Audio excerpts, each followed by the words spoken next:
Hello and welcome to the Serious Games Podcast, all about playful methods for interactive trainings and facilitation. Let's get started.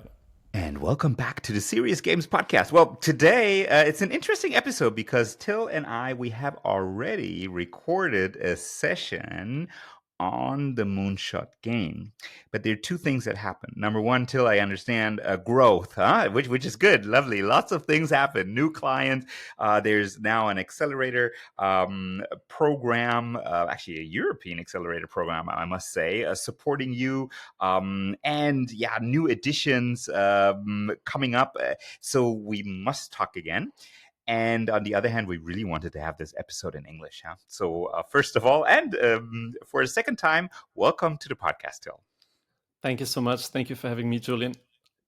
And let's dive directly into the Moonshot game. Two things I normally start with. Number one, what shall our listeners know about you? And question number two, how do you explain Moonshot to someone who's hearing this for the first time?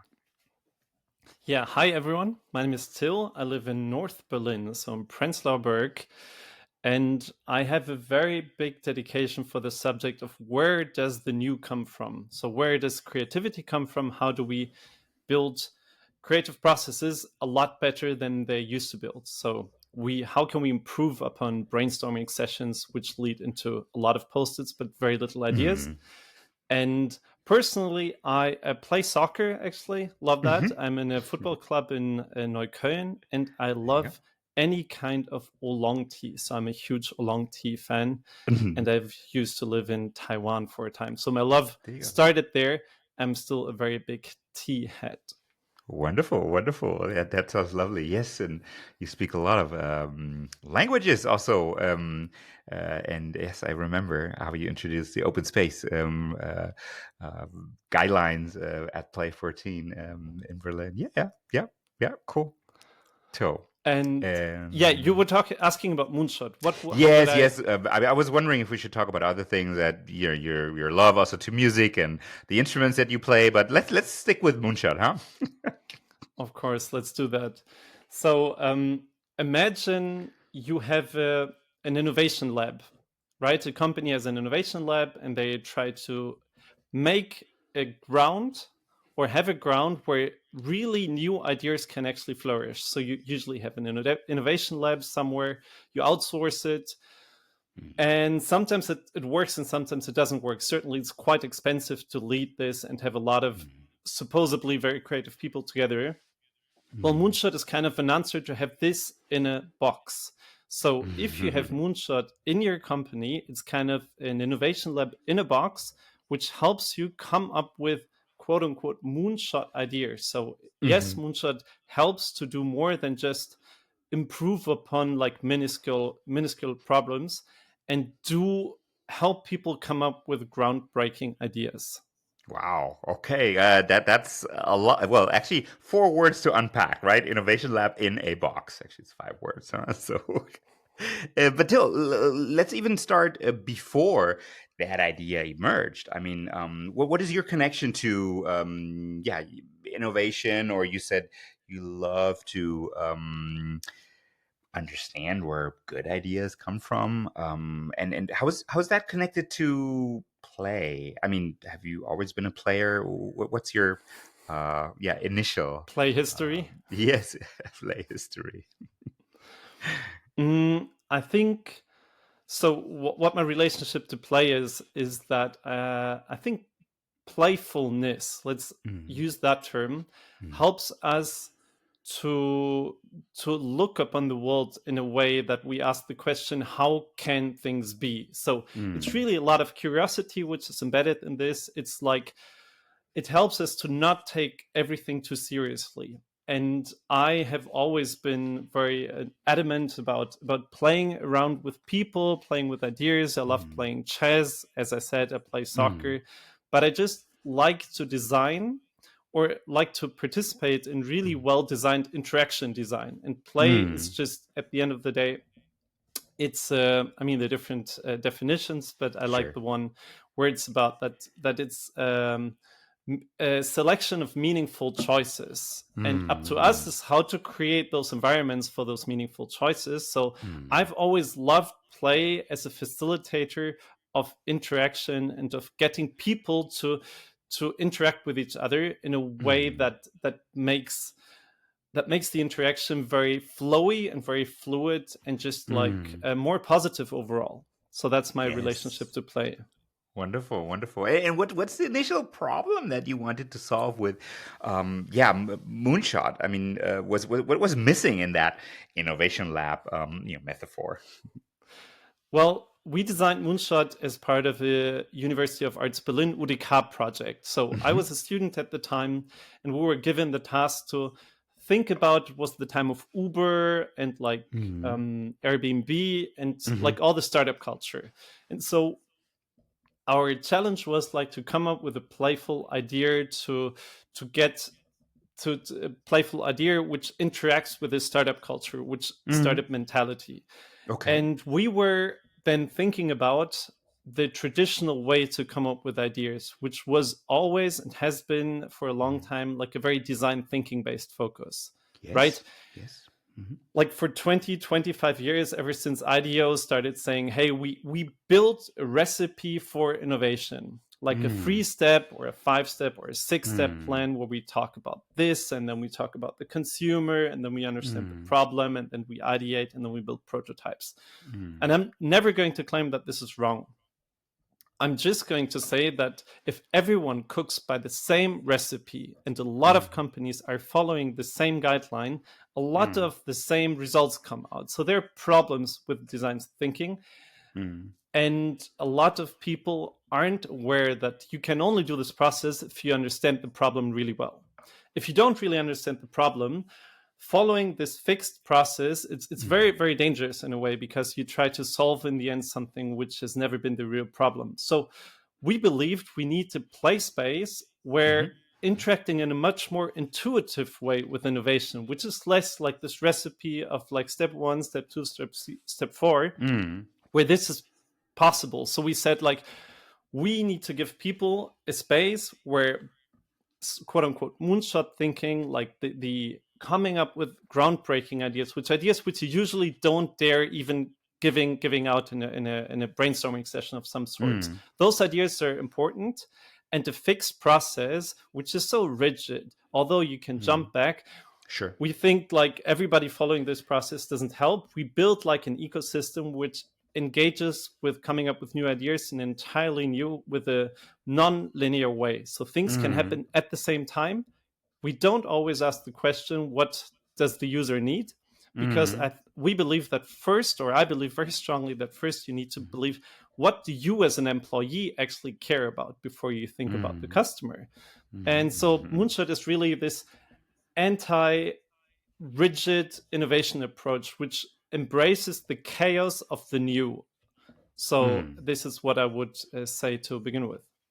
Okay, wow. And look, I know also in the meanwhile, there's some discussions happening around, design thinking, how rigid is the process, who believes what, but, we can link that in the show notes for anyone who wants to go down that rabbit hole. But what I hear is, instead of, asking the client what they want, a faster horse, thinking about what do you really care about, right? Groundbreaking innovation, something new, something that has not been thought yet or built yet, and to make that possible in a flowy, interactive way. I guess often you have to ask the question, why do companies fail to innovate? And it's not always because they don't understand their customers, because it's often enough because the employees working at those companies don't really care about the company, and they don't feel heard, they don't feel seen, they don't really feel like they're part of the innovation process. So therefore, I believed when we designed Moonshot, we need a space where you can just invent, obviously based on a question. We can dive into the actual nitty-gritty things, like how does the actual process work, but where you take your people who work for you more seriously and let them develop ideas that are new, that are sometimes weird and strange, and you embrace the strangeness at the very beginning. I was just thinking, by the time we release this episode, there was also going to be an episode. I'm going to link that in the show notes with Christian Weinert, which I literally just recorded a couple of days ago about including the employees in the strategy finding and defining process too, right? So maybe we can link those two serious game approaches or gamified approaches. Yeah, interesting. Please, Wow. please. So I looked up a little bit. It was called the Unicorn Factory. Is that true? At the very beginning. So you're asking like what was the name before Yes, the name back in the started? days. Yeah. That was 2018. 2018, we had the first prototype and we were like, how do we call this? And I told you, Yes. it started off with Uber and developing something where Uber could come from. So yeah, we had a challenge between Moonshot, Unicorn Factory, or Glüh die Birne, which means like put light into the light bulb, which is in German for all of you German speakers, which is a very funky name, like Glüh die Birne. They all had similar votes. And luckily my co-founder then decided and say, okay, people, we need to, it sounds snappy. We want to go to the moon. Let's use Moonshot as a brand. And I think I'm very excited we did that.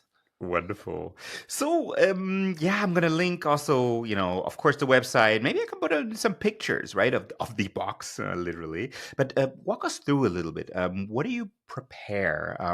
And when I ask about preparation, I don't only mean that, like the setup, the materials that you would need to take, but also how do you prepare together with the client? So, what type of information would you need to decide or to be sure that Moonshot could be a good next step? It's kind of the briefing process with the client, right? Before we even bring the box, the client first has to agree and say, okay, this is what we want. This is what we need. I usually tell the client the following, like if you want to solve, if you know what you want to solve, if you understand your problem really well, and you just need like a brainstorming session to solve this problem, there are other ways to do this in a lot better way. What I usually tell the client is that Moonshot is an actual game experience, which is very new in this world of serious games. Like very few serious games feel like a real game you would play with your friends or with your family. So it really is a real game experience. And what that does is that people lose themselves a bit during the game. Like you have this immersive state of entering this actual magic circle where you're just like, oh, I developed this like flower plant pot which is talking whenever it needs water. And I'm an entrepreneur, and like this state where people actually feel like, oh, I own this idea and I care about this. This will be the case, and people will be very motivated, and people will forget that they're doing actually a method, and that has its upsides because it's very immersive. It engages in the flow, but you have to understand that we're not going to solve your problem in one session. If you have a problem and you want to like sell faster cards, you should maybe just do a brainstorming session and we're good. So Moonshot really helps people getting enthusiastic about being part of the innovation process. So once people agree and say, okay, this is what we want to engage people in the long term to be enthusiastic about being part of the innovation process, then the client says that, and I'm like, okay, then let's work together. Because we're not going to solve problems in like 3 hours, and brainstorming sessions are probably the worst way to make people come up with good ideas. But we haven't found a better way. So that's first, I guess, when we talk with the client, is like making them understand this changes the motivation and mindset of your people towards a very positive approach on innovation. Do you want this? So that's step one. Gotcha. And just because you mentioned the serious games and the gameful approach, of course there are regular games out there that we do play with our friends and families that we then use in a serious game context because we want to teach a concept or want to make something visible. But still, if you do change the topic, let's say you swap it against terms and learnings from project management, right? Of course, it has an impact on the the flowiness, as you I'm going to steal that word, but it does has an impact, right, on the game experience, and obviously it needs a different context, which it has by default if you play it, in a learning or training environment. And then the other way around is also true, right? Sometimes, yes, there are more, I would say, gamified phases of a workshop or a training, that make it a little bit lighter, but that are not necessarily, as you said, like a strong, coherent, um, Game magic circle. experiences. Yes, it's just it improves the flowiness, but not in a game sense. So I'm with you on that. Okay, wow. So that's, let's say we tick that box off, right? The client is ready to engage in such an experience, or to just invite their selected participants to experience that. How close? I mean, would they come with a real organizational challenge now and say yes, and we want to do XYZ, or is it really open? Um, how does that Mm, work? Mm-hmm.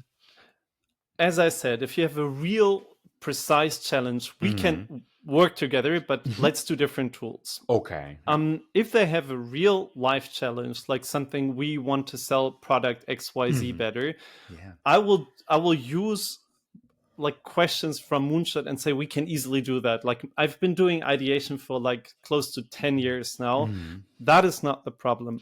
But what do Right. they actually bring into Moonshot? Well, Mm-hmm. two possible ways. I Okay. give an example because we Yes. worked with Fiemann together. Fiemann Mm-hmm. is the German glasses brand. Okay. Mm-hmm. We worked together with the product development team from Mm-hmm. Fiemann. And here the question we started with, which I think is a very good question, is how does the future of seeing look like? Right? Mm-hmm. That is Mm-hmm. a relevant question for Fiemann, especially for a product development team, Mm-hmm. but it leaves enough leeway, it leaves enough Mm-hmm. space to come up with ideas within a larger context of frame. It's not like, oh, how Gotcha. do we sell this frame better in the next 6 months? Which might be relevant, but it's less inspiring for the people Mm-hmm. engaging in that situation. Got you. Got you. So a low, what do you call it, like a low threshold and high ceiling question, right? That leaves enough space to the things that will come. Okay, let's tick that off, right? They're ready to engage in a fairly relevant, open enough question. What happens then? You mentioned questions from the Moonshot game, but can you a little bit walk us also through the concrete materials and the setup, even before you meet the people? I mean, the participants and players. What do you prepare, and then how does a Moonshot room look like? So Moonshot comes in a box. So it's Mm-hmm. really a physical box, and everything Mm-hmm. you need for this moment is inside this very box. So you open up a playing field, which is kind of a racetrack. Mm-hmm. At the end of the racetrack, there's the moon. So people very quickly understand, oh, this is kind of a challenge who's on the moon first, at least Mm-hmm. the space race has a bit of a context. Yes. Then you have to set up, I mean, it's like you don't want people to have to set up for themselves. So you set up the cards, the challenge Mm-hmm. cards, the item cards. We Mm-hmm. understand them in a second. Doesn't matter right now. Yes. And you also have like a voting deck that will be Mm-hmm. relevant in a second. But Okay. most Mm-hmm. uniquely, I guess, for Moonshot are two things. Mm-hmm. One is Play Doh, Yes. because people will be using this Play-Doh to build, prototype their first ideas when they answer the question, for example, how does the future of seeing look like? Okay. And we have this spinner, which is really just Mm-hmm. a round circle. I show it to you now, but just Yes. Yes. imagine Mm-hmm. it's like how do you call it? It's a round shaped disc, Yes. and you have a Within our. spinner Mm-hmm. on that disc. Yes. Okay. And Mm-hmm. on that disc, there are a bunch of words like Mm-hmm. bank, backpack, puzzle, Mm-hmm. atmosphere, toilet, invisible, key. So words which are really random, but obviously Uh-huh. they're not, because we designed them and iterated upon them for many years. Mm-hmm. And this will be super relevant when we start into stage one, which is developing the ideas for the question. Okay. Gotcha. All right, so everything is set up. The next, what about the chairs? I mean, what about the groups? How do you play this in teams, or how many people do you need? By the way, anyway, I mean, is that Very basic question, right? So for yeah? one table, for one setup, Mm-hmm. you play in teams. That's Okay. firstly. So you're kind of imagine like a good startup team usually has 2 to 3 people. Mm-hmm. Mm-hmm. Often they say Okay. you need a hacker, you need a hipster, and you need a hustler. So Mm-hmm. here Mm-hmm. it's just 3 random people from your company who will be 2 to 3 people in a team and Mm-hmm. roughly 4 teams. So you can Okay. imagine we have Roughly 4. Mm-hmm. eight to 12 people around the table, 4 teams, and then 2 to 3 people per team. Okay. You put those tables at the edges of the you put the chairs at the edges Mm-hmm. of the table, and you'll be sitting. So it's a session which will be, for the most part, accompanied by somebody, by a game master, as we call it, by somebody who Okay. Mm-hmm. leaves us or leads us through the process. The All right. setup, very important. Mm-hmm. Usually people will hear like a Moonshot workshop doesn't just start with like, bam, let's develop ideas. Mm-hmm. Usually it starts with people just arriving there at the session. Mm-hmm. You ask them maybe what's your last game you played, or Yes. what's something which why do you love this day, or what do you, so like Mm-hmm. it's just Yeah. a check-in question, Of people course. like arriving at the space, and then they usually do get a small input from me Mm-hmm. or my partner, which is like, why does innovation need to be played? So they Okay. understand Mm-hmm. how play helps us think think more creatively and think in Mm-hmm. different ways. So they're primed to understand that what we do is not just silly games, Mm-hmm. because it's Mm-hmm. far from it.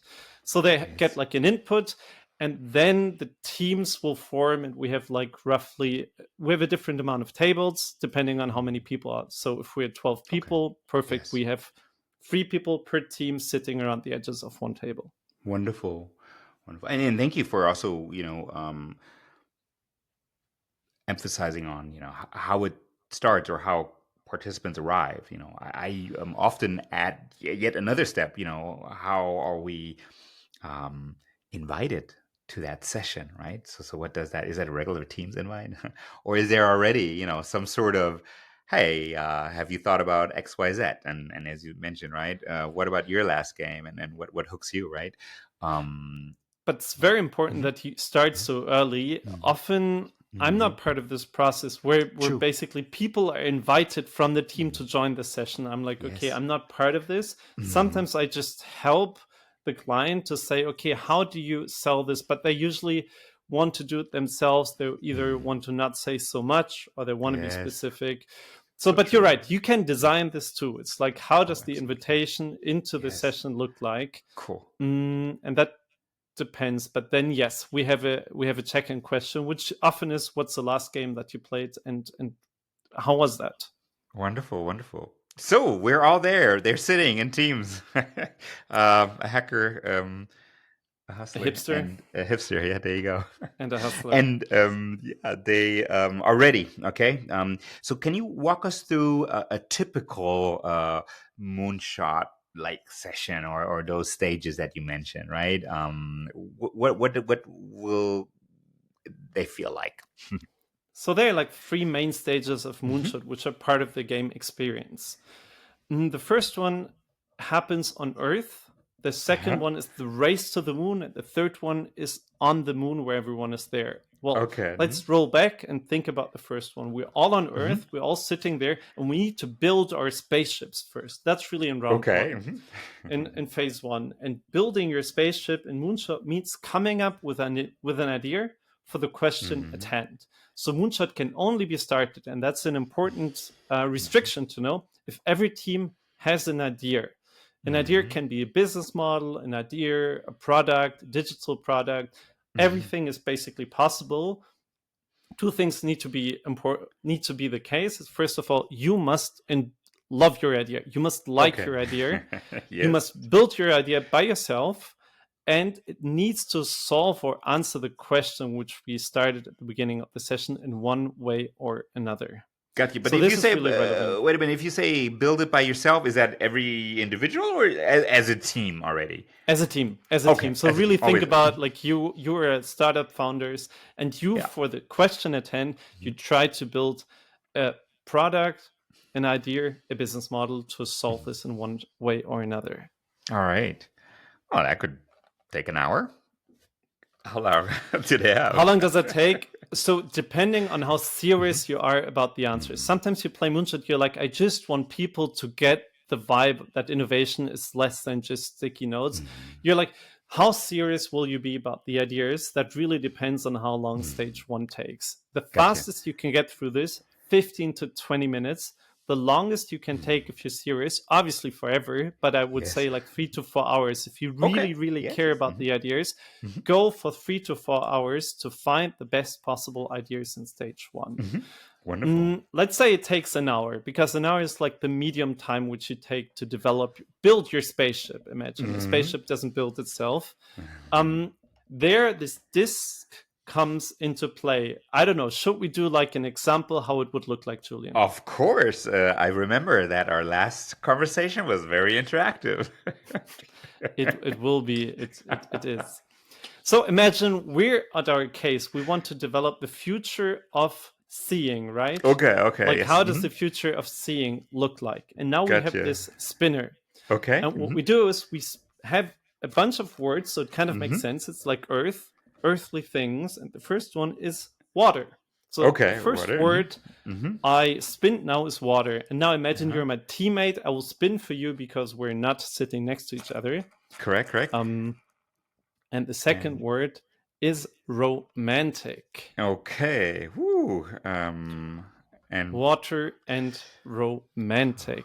And to be honest, the magic already starts here, because people aren't used to, they used to need to come up with serious ideas, and it's very stressful. But now suddenly we take them out of their thinking. We take them literally out of the box of their thinking. How does the future of seeing look like? Before I spun this wheel, Julian, you probably neither would have thought about water or romantic, right? Absolutely. And now I must come up with an idea that combines both. The idea is that we use those words as anchor words, like they're merely associative anchors for our thinking, to think in slightly different ways than we would usually. So, which combines those words in a way or form which is kind of like which you think could also answer the question. We have romantic and water. What usually happens now for everybody, and I hope you're also, if you're listening now, you're also thinking to yourselves. It's always easier to think when other people are have to work and you're thinking freely yourself at home. But for this stage, usually you don't answer it in a minute. You have like an hour. But we're going to slightly brainstorm for the next minute together what it could be. Usually people have an individual brainstorming phase of like 5 to 10 minutes. You would have time to write down different words, different ideas, like what could you do with that? But let's work on this together, Julian, live. We're fast forwarding. Romantic and water.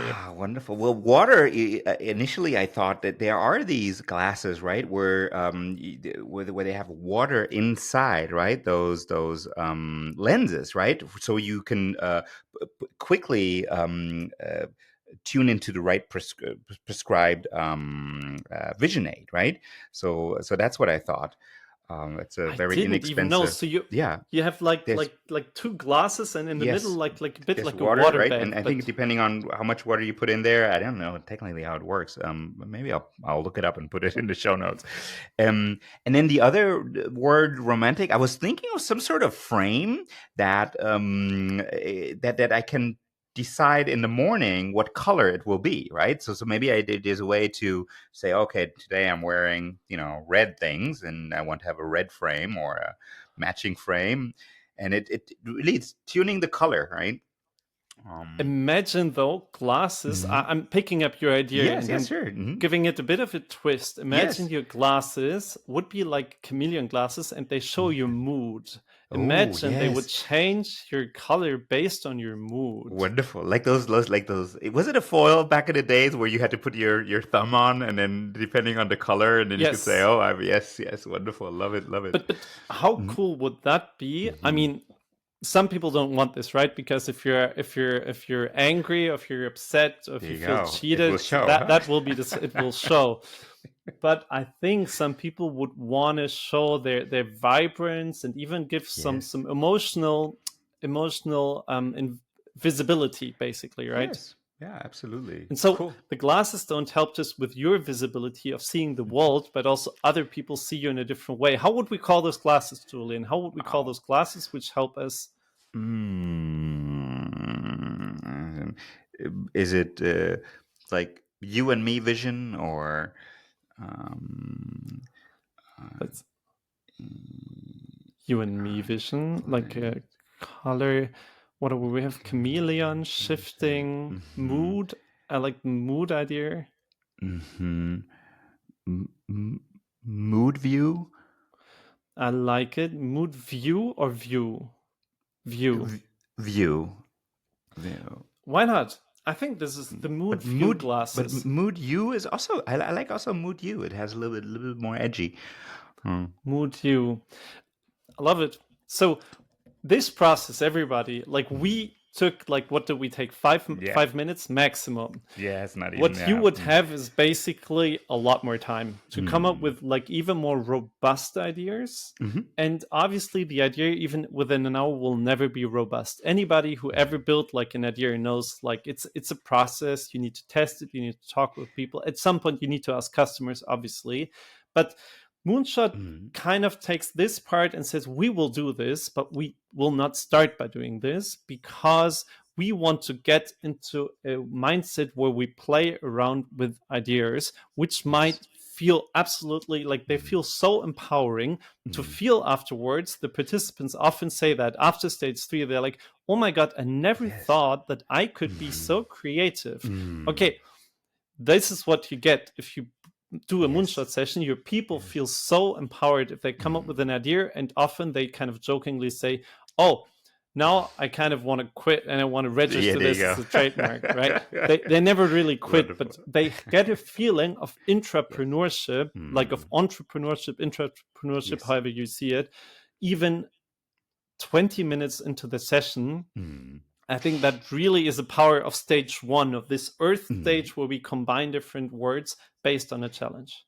And help me out, Till. This first stage, is it somewhat guided with any like instructions? I mean, it's a fairly open question, right? Now, what does a feature of X, Y, Z would look like? But I could imagine. Do they need some? I don't know. Where's the canvas? where's the key? Where's the process? Where's the sticky notes? No, it really. I mean, how do you do that with, again, 4 teams? 3 people each. What does this game master job look like in this phase?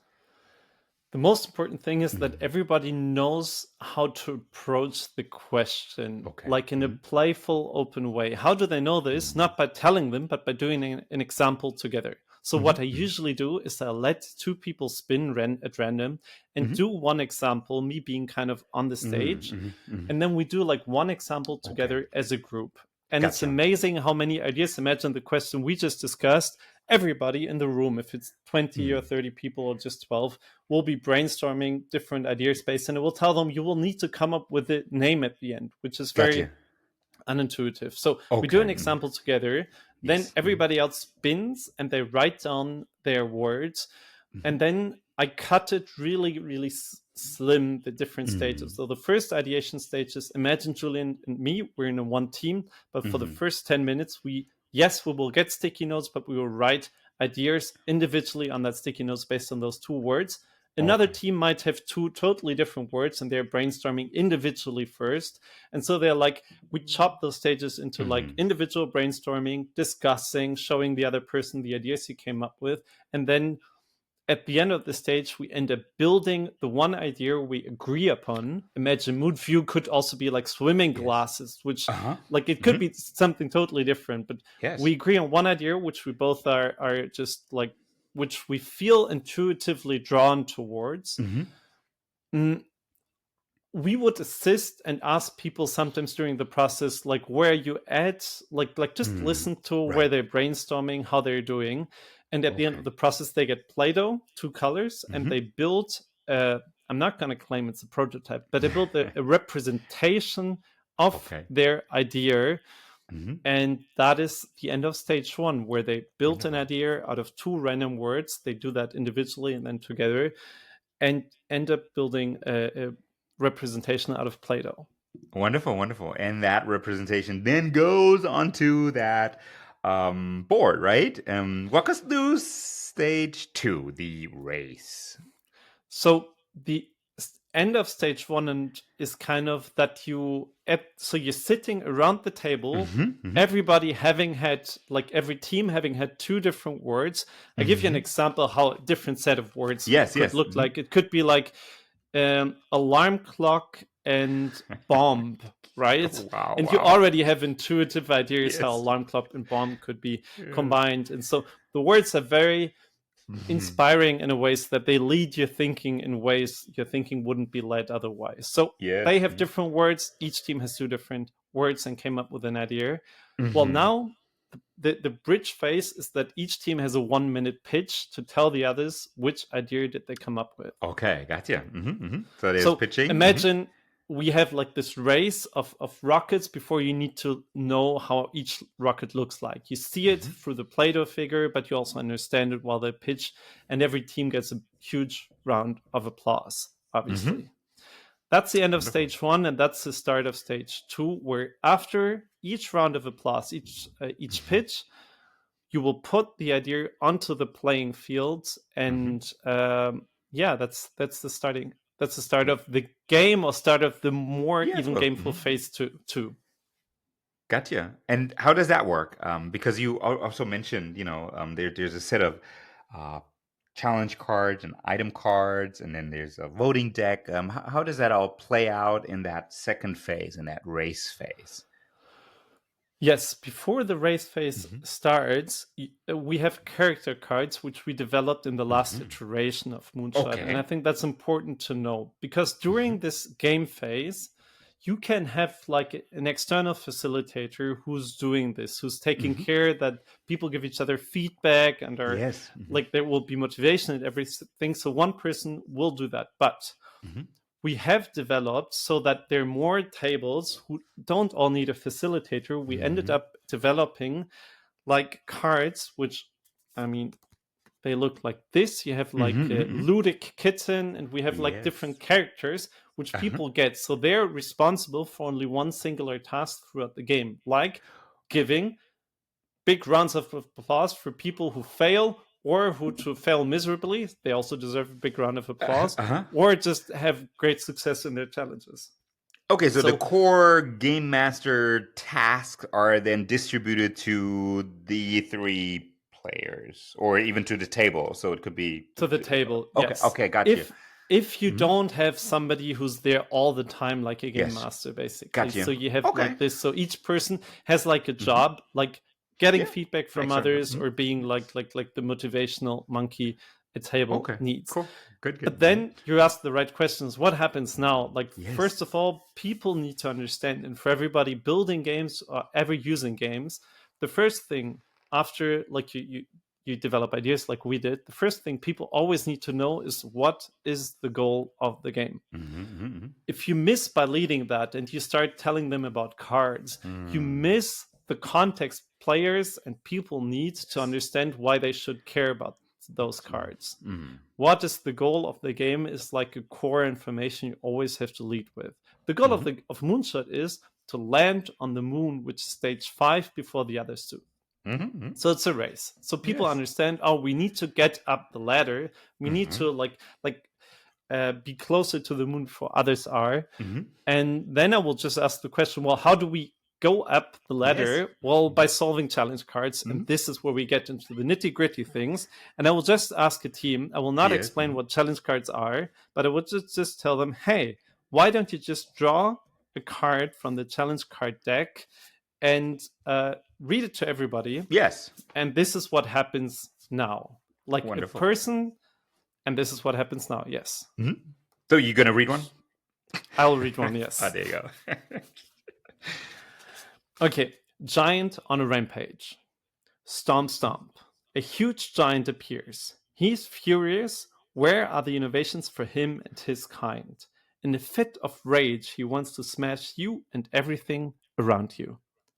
So now the task is the following. What would be the biggest possible version of your idea?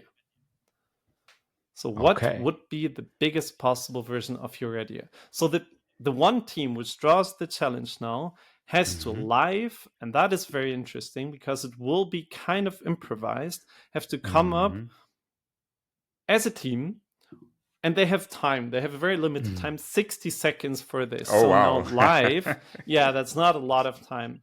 And Julian, you and me, we're in this together. Mood hue was the name of our glasses, which change color based on your mood to give more transparency of how you feel. Yes. And what would be the biggest possible version of our idea? Let's go. Wow. Well, I was thinking of having that in a meeting room, right? So you literally walk by the meeting room and then you can see what the mood is like in that room. You can scale it for companies or even, I don't know, like at a fair, right? What's the mood at a stand, at a specific stand? I love where you take this because you say not the mood of one individual person, but knowing the mood of the room, like kind of getting a taste of the vibe. Imagine you have the glasses on, and like instead of just displaying your own mood, those glasses give you an additional power to decipher the mood of others, basically, because they're smart glasses. There you go. And then you don't, but actually you can deactivate that it shows directly on the frame, but maybe you have a little gadget that shows you this summary, right? So you can you can literally see and sense the room with hard data. And that would be like the biggest version we could think about our idea, because we transport it from knowing or showing your own mood into getting the vibe of an entire room. Oh, of a city, of a country. Oh my God. Oh my God. You could evaluate how a country is doing in a very different way, not just scale the BIP, but get the mood view of a country. Yes. And then we will get a big round of applause. I think our 60 seconds are gone. So after the applause happens, we tried to solve this challenge as well as possible. The giant wanted to smash us if we didn't come up with a big enough solution.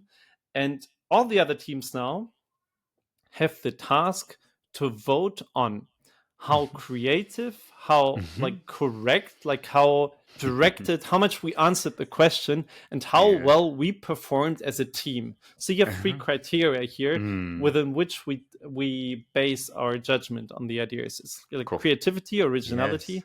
It's correctness in terms of answering the question, like preciseness, and the last one is like cooperation and performance. How well do we perform? Wonderful. And well, we can't judge ourselves, but how do you feel we did, Julian? Well, what's the scale? What's on the cards? 1 to 5, 1 to 10? 1 to 10. 1 to 10. 1 to 10. Well, I would say we should give us a solid 7, huh? I think at least, to be honest. I don't want to sound too cocky, but often, so you basically need 7, so you need 20 points now in order to go up the next level. And imagine 3 teams, because you're the 4th one, so 3 teams are voting for you. They're discussing how well we did. And we need to receive at least 6, 7, and 7, right? Yes, would 7 is 14 plus 6 would be 20. So it's important for players to know that. It's important to know what they vote upon, but it's also important for them to know how many points we need to go up one level. Okay, and it adds an interesting, social dynamic to the magic circle, because now it's not just me, voting on others, but I know that in the next round they will be voting on, whatever challenge I'm solving, right? Yeah, often at this stage, people are like, oh, I can just give them 1 point, can't I? And they think they're smart about it. And as often as I hear the question, they can't be so smart about it. Because I will not tell them to not do that. I will just ask them a simple question. It's like, what do you think what will happen then? Yes.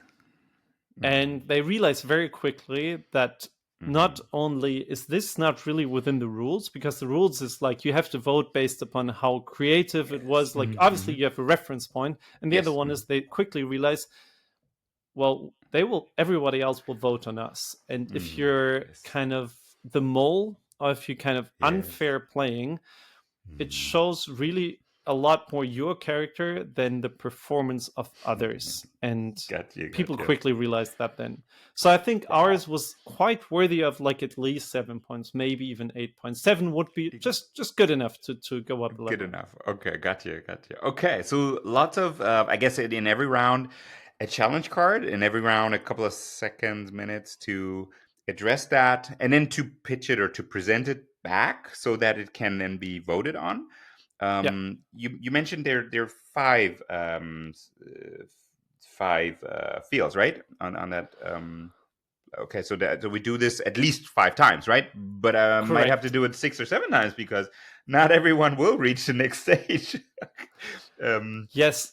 Originally, in the first iteration of Moonshot, we tried to have stage 1 being like about customers, stage 2 about like something. We absolutely scrapped this. We're like, we want this serendipity of asking weird questions or unplanned questions at different times, because otherwise we might be very, very way to have a certain hybris that we know when to ask the right question. We don't always.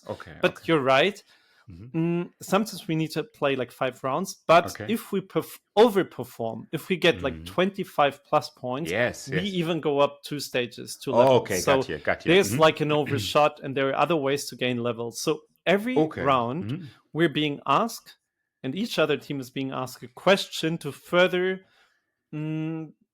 transform their idea into something else, right? We started with our mood classes, and now we like have mood classes which suddenly can understand the room better. We would have never thought of that if we didn't get that question asked, or if nobody had ever asked us that question. Gotcha. And that's one of the less crazy questions. We have very crazy questions which we ask people, like deploy their product in China because everybody's Chinese now. How do you need to change it? How do we need to change our mood classes if they're deployed in China? Gotcha. Or one challenge is that we, instead of trying to solve a question, we can kind of externalize a question to the other teams, and they need to try to solve it for us, kind of in an open innovation brainstorming format. So the dynamics change entirely. Gotcha. Everybody else needs to try to solve a question we raised, and we just go up 1 level anyway, and we just choose who helped us the best. So the dynamics will change throughout the game. It's not always just simply change your product into XYZ. Yes. Okay, gotcha. Until because you mentioned adapting the original idea and other challenges. Is that something, because I'm aware that there are different editions of Moonshot, but is that something that you would tailor to a specific client challenge or workshop, or do you say no, it's good to have those, I wouldn't say generic, but to stick with the original Moonshot set of challenges? There's 2 questions to unwrap here. The first one is, we have 30 challenges in the deck. You will never play all 30. So it's up to you as the facilitator to either shuffle everything and say it's up to random, or you say, I want those specific questions to be asked in this specific round. So you can make a workshop in choosing which questions arise in this game round. You know, if you play for roughly, like stage number 2 takes about 1.5 hours. If you know in the next 90 minutes I want those questions to be asked, you can just put them on top of the games. Gotcha. So you're not just a victim of whatever happens. You have some choice over what happens. That's question 1. But your actually question was like, well, can you also tailor make those challenges? We have built versions for different customers who absolutely did that. So we have a version for Next Media where it's an entire media set. It's a media accelerator in Hamburg, and they wanted questions from the podcast world, from media, even stories, right? An Angry Giant doesn't appear there, but maybe like something which is a lot more media related, also the story part of the card. So we did that. Obviously, you need to really want to put your own branding, your own content on it. The general version is extremely good at showing you so many, a 360 view of how to develop ideas. Gotcha. I think we can dive into this. Why would the value be there of adapting this at the end? That would make more sense, Okay. I think. All right, let's do that because I understood being on the moon is now not the end, right? So let's say all teams made it, let's say 5, 6, 7 rounds, or maybe only 4, depending on the cards that you took. Walk me through what happens on the moon, and didn't you mention yet another card set, the item cards? When Yes, do they come to play? I was just going to dive into Hmm. this. Item cards. So we have like those challenge cards. And I think it's Yes. obvious enough for everybody. Like Hmm. transform your idea in a way, do it in a pitch like scenario, and then you'll get voted on. And if you do well, you Hmm. go up. If you don't do well, you just stay on this level. But they're item cards. And those item cards, imagine them as a backpack where you have your tools on, which you take on your trip. Hmm. And those tools are there to meddle up the game, to change the rules of the game at your own will, or at least on the will Okay. of the cards. They give the players agency. And that is Okay. really important because I talked at the beginning of our podcast, I talked about meaningful choices, didn't I? Yes. And it's really important if you want to build a good experience to give Mhm. players the feeling of being able to inscribe themselves into the game beyond the Yes. point of transforming their idea in a Mhm, certain mhm, mhm, direction. And so those cards, each player starts with 2. There's a mhm. backpack on the side, and they help you. Like, for example, one card will it's called Money Talks, and it says the Mhm. team with the most cash in their purses and wallets moves up 1 level. Like, that's a real life challenge. You basically, if you play this, you're like, Mhm. okay, everybody, open your wallets. Look how much Okay, money do you gotcha. actually have in your wallets. That's a Mhm. bit strange, but Moonshot is really also about breaking expectations and Mhm. making the unknown possible, or like the Mhm. unlikely. Like, suddenly it's about your real money, and Yes. we can reflect afterwards why that might be relevant. Mhm. Another one I love is the card Language Police. And Mhm. it says, instead of speaking normally, a team of your choice must choose a different kind of performance: rhyme, sing, or dance. So Okay, wow. suddenly they're not allowed to imagine, Julian. We wouldn't be allowed to say how we would scale up our product, but we would still have to do that, but we would have to choose if we do it while rhyming, Mm. while dancing, which looks super silly, I can tell Yes. you, or while singing, which is just Mhm. as hilarious. Wonderful. There's one important thing here. Mhm. We can choose, like, all of them are terrific, terrifying, or just like absolutely absurd, but we Mhm. get to choose which one. And that changes the dynamic. If you design a Mhm. game, it's Mhm. very important giving players choices. So the other team will Mhm. choose that we have to do something different, but Right. we still get to get a feeling of having agency in this situation. So we still get to choose which one of the 3 modes are we going to choose. Okay. The 3 modes, because every item card has 3 modes, or no? Not Yeah, every that item card, just but that one. Okay, got you. Mhm. often, I guess, often in Moonshot, Mm. you're tasked with something, and you can Mhm. kind of make another choice Got within you. those Okay. tasks. It's Yes, like, got you. imagine we have a card. It's a challenge card. It's a headstand card. So we Mhm. have to turn, like, we do the opposite of what the idea Mhm. wants us to do. Mhm. We get 10 extra points if we actually do it in a headstand, in an actual headstand. If we pitch Mhm. doing a headstand, nobody forces us to do that. The card just gives us the Mhm. opportunity to act in this way, and we will get rewarded with extra points. So, Gotcha. yes, it will look silly at the end of the day, Mhm. but the game kind of tells us, yes, if you get extra points, and it's your choice to do it or not. So Okay. those cards are really just there to mix up the game dynamics and give the players the feeling of being able to make their colleagues look a bit silly, and people Gotcha. love that. Okay. Well, I'm looking at our time box still. It feels like we could talk for another hour. But We maybe walk shouldn't. us through walk us through that last phase, stage 3 on the moon. And then I, of course, do have some questions about, um, how to harvest on those experiences, what teams then do afterwards, right? And how do you make it stick? Okay, so back to the moon, or now first time on the moon. What happens So the there? first team which reaches level 5, or just at the end of the time, the team basically is declared the winner. They get a big round of applause, and they basically wait until everybody else is also on the moon, which just fast forward. Everybody sits around a crater, a fireplace on the moon. So this is really what it feels like. And so this disk, which we use to generate the words, like to generate the words for ideation, this is stage 3 now, we will turn it around and we have like questions on the other side. So we have like words on the one side and we have questions on the other side. Okay. And those questions are reflective questions on the session, as if, when did you feel most creative during the session? Okay, or gotcha. What do you think is the most important outcome of this session? Right? What do people think is the most or when did Moonshot feel particularly good and when did it actually not? So there are questions, there's 16 questions, so we have 32 words, now we have 16 questions. What was your highlight of the session? Or just very simply, is there anything you would like to integrate into your work immediately? So which is really a transfer question. So players, after one another, would spin the wheel, would get like 30 seconds to think about the answer, and then actually can answer however they feel. Like, when did Moonshot feel particularly good? When didn't it? Yes. And yeah, it's like a debriefing question, right? It's very much, and some of them are inspired by your debriefing cube. They certainly are. Some of them are very Moonshot-like. Yes. So it's debriefing questions, but on a wheel, if you want. So wonderful. And it gives the feeling of the wheel is in the center, and this is the fireplace. We sit around, and the questions come out like sparks from the fireplace.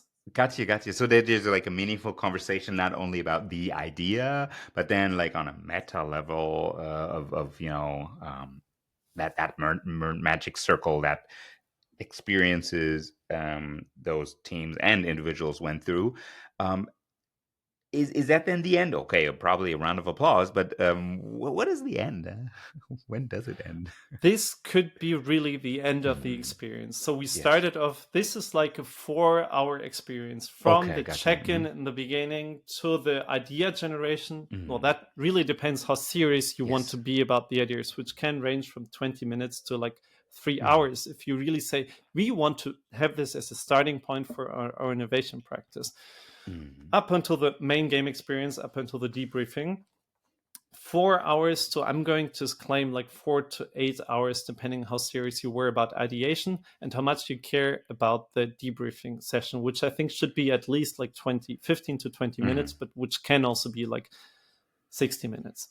Gotcha. Yes. So this is really the end of this session. There's something that you can do now, a dive into, which is basically think about your own organization and come up with own challenge cards. So what the question now for everybody in the team could be, what are reasons that you are less creative in your team? Like, what are problems and challenges? And they will build Moonshot challenge cards like the Angry Giant would be, but which are just cultural artifacts, which kind of embrace the game logic. Okay, so you would go through that experience, you would go through the Moonshot experience, but then as a team or as an individual are asked to write a challenge card, and that's like something I would just take along to my next meeting, huh? I could. Right, so we do this on flip charts. We really give people like some time to like, if we, so it depends a bit on the briefing of the customer. If they think this should be a culture session, I want to do something about innovation culture, this is vital. This is the module we would do. If they want to do something about the product, we have a different module which we do to make the product better.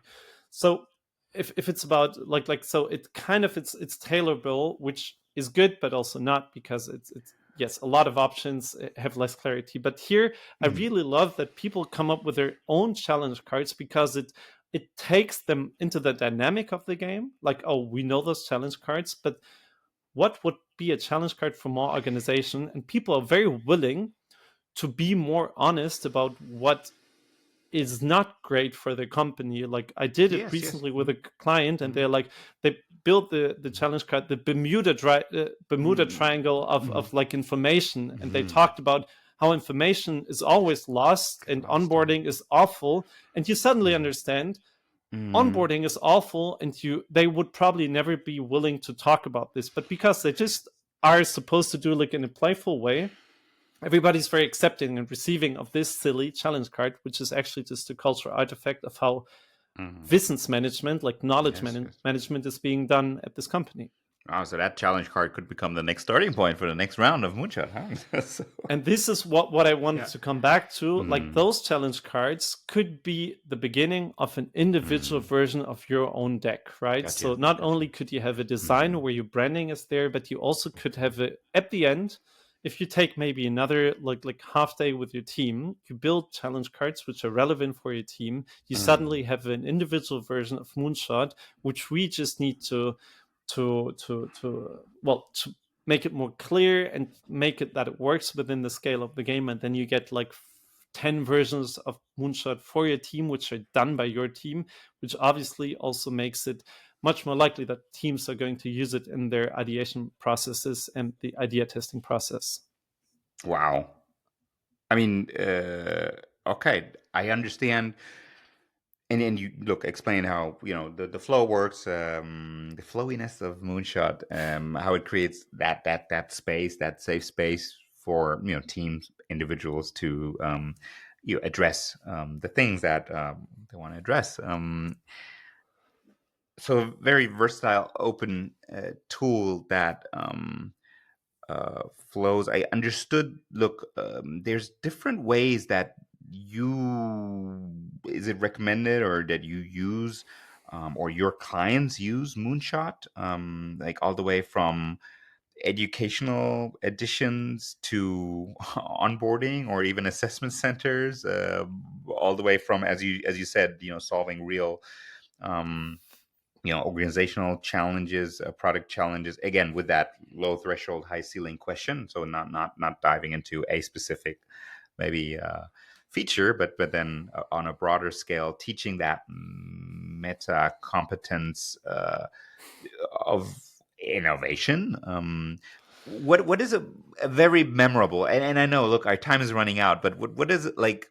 Do you have like two max 3 examples, like memorable moments, like where you say, wow, that's really an example that shows how powerful Moonshot can be? Yes, I think I can show you one example which also helps us understand how it can be used, because it is a bit of a multi-tool, right? I said in the beginning, it's like a bit of an innovation lab, but in a box. An innovation lab can do different things. One is that we worked with a team which didn't need to develop new ideas. Usually ideas are never the problem. Everyone has ideas, every company has ideas, but choosing the right ones, that is a problem. And this is how we skip stage 1. We don't develop new ideas, but we say, okay, we don't really know which one we should focus on. Moonshot can help you tremendously with that. So with this, it's an HR team. They wanted to scale better as a team because they didn't just want to do consulting.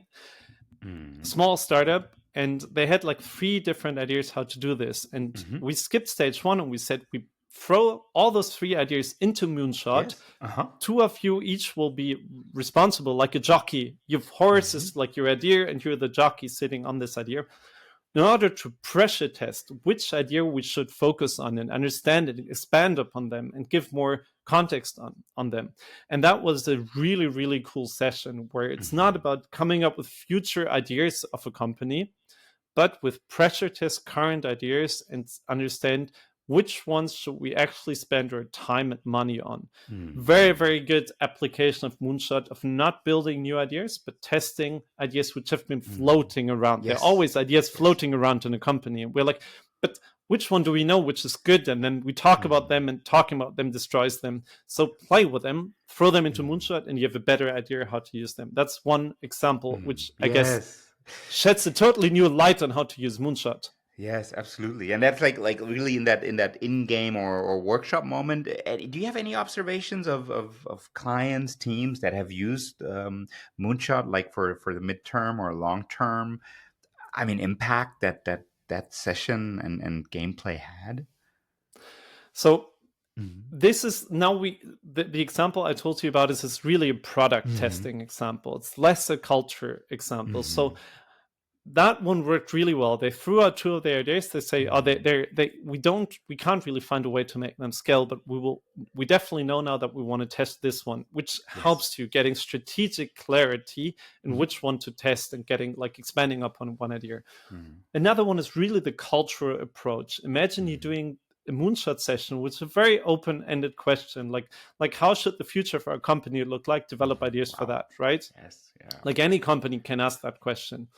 And you have kind of a moonshot roundtable at the end of the month, every month, and kind of it's a really nice way to start the mindset of, I was calling, you were referencing this meta competence and this like willingness to, the creative will to install that within people, to say, oh, I can inscribe myself into our company. Maybe you do a transformation. So once we used it while a company was having a big transformation act. And the struggle was here that often what happens, the management said, oh, we do this kind of transformation. The people were like, where do I play a role here? So we made them regularly use moonshot rounds to come up with ideas of how what could be their role in the transformation process through ideas to support this process. So this was then a session which was redone within the company for like month. Every 2 weeks they were like, we have this moonshot night where we come up with ideas of how we want to facilitate this change. So I think we have this getting the mindset of like innovation can be A, fun, B, I'm actually creative. It's not just up to the innovation department. So I can be part of this process, like supporting intrapreneurship, like innovation or entrepreneurship within a team, and getting the idea of like, yes, creativity can be trained. Like I can be trained to think out of the box in a meaningful way, and using Moonshot as a tool helps me in this training. I think so. It's really also a training tool to strengthen your creative muscle. And we have done this with different companies who use Moonshot on a more regular basis. So we have it either in product testing, which works really well, or we have it in training a mindset and this creative muscle I've been talking about right now. Okay, got you. And so, then it really becomes like a change tool, right? That invitation to those moonshot nights also becomes like the flag that this is important, right? That this is something we want to foster. We want to strengthen the muscle that we want you to have. Whoever is then showing up. Okay. Good.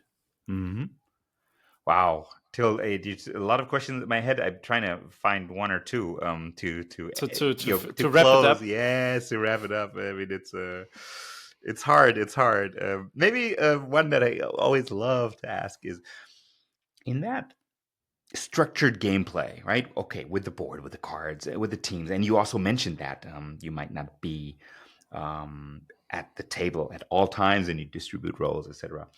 What is your ultimate facilitation tip for our listeners out there, right? If we use Moonshot or other serious games, what would you recommend? Especially when you facilitate any kind of creative process, try to avoid the word, no, this isn't right. I have been witnessing facilitators who said, oh, this idea already exists. You're thinking in the wrong way. Maybe this absolutely throws water onto this spark, which many people never feel they're part of a creative process. They work in accounting, they work in marketing, I guess, then they feel a product development. They don't always feel they're part of the creative process. Once they come up with ideas, really try to do kind of plussing. So plussing really just means, instead of drowning an idea and saying, but I know we all know this, it's like, what do we need that this idea works? So if you're a facilitator, a person comes up with a subpar, maybe not a great idea, instead of saying this isn't great, try to make the idea grow, try to bring other people in. I guess that's really one thing, which is so important, because you drown the spark you're trying to instill. And the second one, and I'm going to do two, I'm sorry, but it's like, if somebody if anyone facilitates a tool, even you're doing a task with your team and you're part of the innovation unit, and the people say like, oh, why do we even do this? Like they kind of challenge why we do this. And often if you do more playful approaches, if you do Lego serious play, people sometimes are like, this doesn't really solve a problem, right? Don't really answer this directly, because you will sound defensive. Like if in any way you answer this, you will sound defensive, but rather ask the entire group. If one person challenges you and say, why do we do this? Ask, hey, everybody, why do you think we do this? And it will not sound weak. It will actually sound very strong, that instead of getting challenged and trying to defend yourself and say, yada, yada, yada, those and those statistics show that playing helps, nobody cares here. So you will sound like you're making this up. Ask the other people, and they're usually 90% of people who love this, and they will jump in. They're like, oh, but this helps, or didn't you forget that? And you will sound so much stronger if you let other people do the defending against those who are unhappy about doing a playful approach. Because some people are unhappy about this, don't defend yourself, let others in the workshop do the task for you, and it will feel so souverän in German. So what would you say in English? I think I would say like it will sound strong, intentfully, well thought through, reflective, wise in some manner, right? And I would say like confident also, right? In terms of that you really not just facilitate and do, but really deeply believe that it's there, and it for me also conveys the message. I trust the room, right? I trust you with your judgment and view and connecting it to what's relevant to you. So it's making space. Interestingly, right? When you say, this might be a challenge, right? Or you might perceive it as a challenge, but then plussing, if I may say that, right? And opening up even more space, right? Gaining even more trust through not answering and not challenging, but opening up the sound, unlocking the tapping into the knowledge, the wisdom of the crowd, and unlocking that.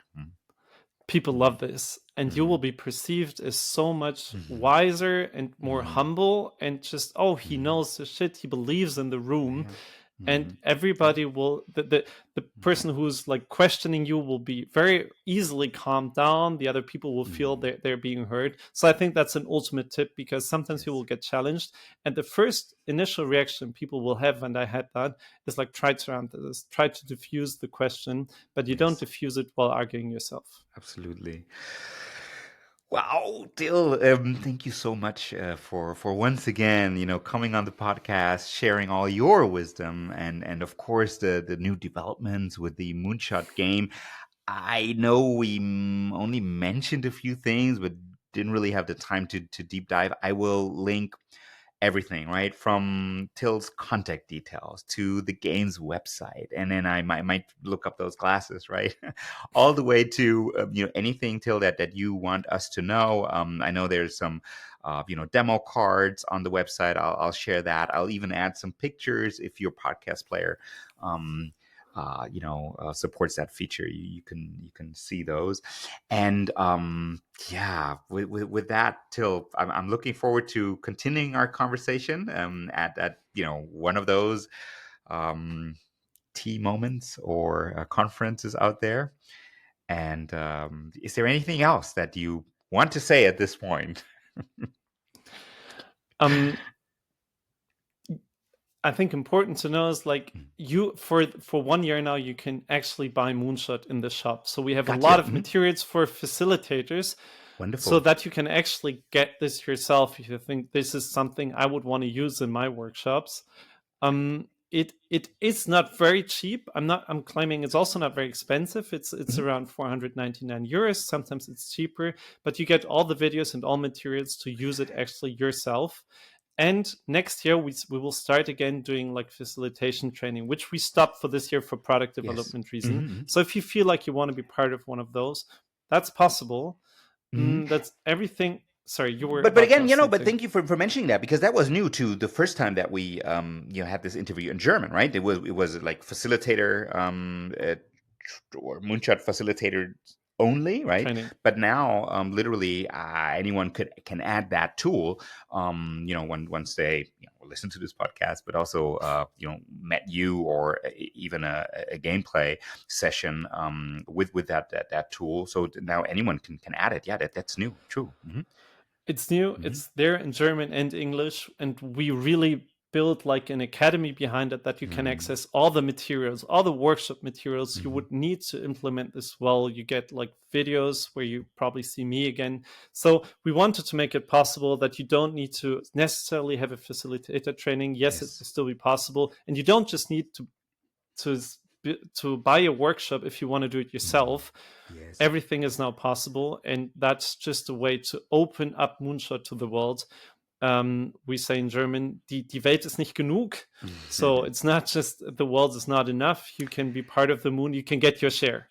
There you go, and you don't have to stop at planet Earth, as we just learned. We can go through all the stages, and at one point, meet in a crater or in a campfire on the moon. Please. With that, Till, thank you so much. Julian, thank you so much for having me on. It's really an honor being part of the Serious Games podcast. I'm not joking. I love this. Thank you for doing this. And I'm excited to see you around the next time we meet.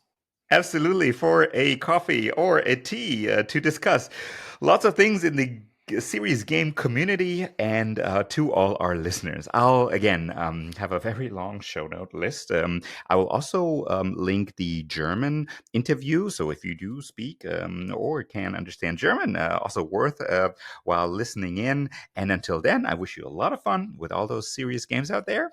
Bye-bye. You can reach us at hello@keylearning.net. We're looking forward to your suggestions, comments, and feedback.